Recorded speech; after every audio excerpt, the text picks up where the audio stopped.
আমরা রানাঘাটে চাপড়া এসেছি ফুলের ভ্যালি অফ ফ্লাওয়ার দেখতে। ফুলই এখানে চাষ হয়। এখানে হলদে গাঁদা হচ্ছে, এই পুরো জায়গাটা জুড়ে হলদে। এইখানটা দেখুন আপনারা, পুরো হলদে গাঁদা। এরপরে হচ্ছে সাদা চন্দ্রমল্লিকা, পুরো এইখানটায় সাদা চন্দ্রমল্লিকার গাছ টোটাল, সবটা নিয়ে চন্দ্রমল্লিকা। দেখুন অপূর্ব জায়গা, আপনারা আসতে পারেন, খুব সুন্দর জায়গা।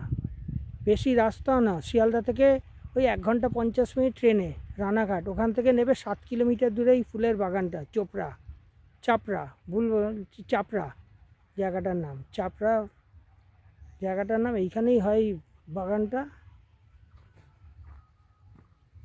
পুরো জমি এখানে ফুলের চাষ, মানে সব জায়গায় দেখছি ফুলেরই চাষ হচ্ছে, পুরো জমিটা নিয়ে ফুলের চাষ।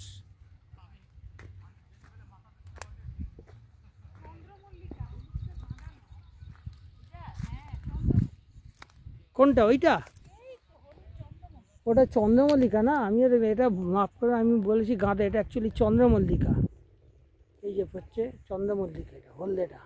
গাঁদা ভেবেছিলাম, কিন্তু এটা চন্দ্রমল্লিকা। একদিকে সাদা, একদিকে ইয়েলো কালার, দুদিকে দুরকম কালারের চন্দ্রমল্লিকা। আর সামনে একটা চাষ হচ্ছে,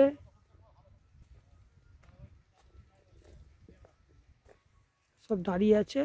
দেবিকা একটু ফেরো, মালবিকা একটু ফেরো, সব দাঁড়িয়ে আছে ওরা। অপূর্ব জায়গা, আসুন আপনারা দেখুন। এখানে আবার আরেক রকম কালারিং ফুলের চাষ হচ্ছে, এটা কি নামটা আমি ঠিক জানি না। এই যে এইখানে হচ্ছে,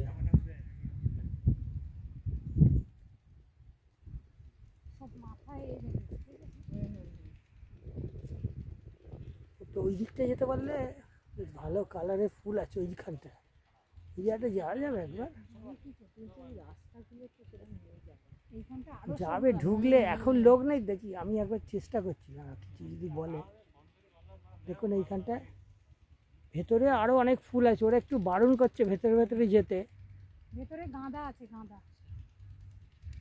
না, এটা এই সব কীরকম একটা ফুল দেখছি না, সোয়েট পেপার টাইপের।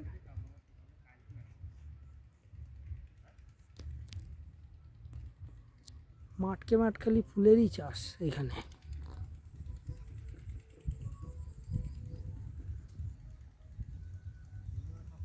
এখানটা একদম কমে গেছে। শুধু সেলাইয়ের দাগটা আছে।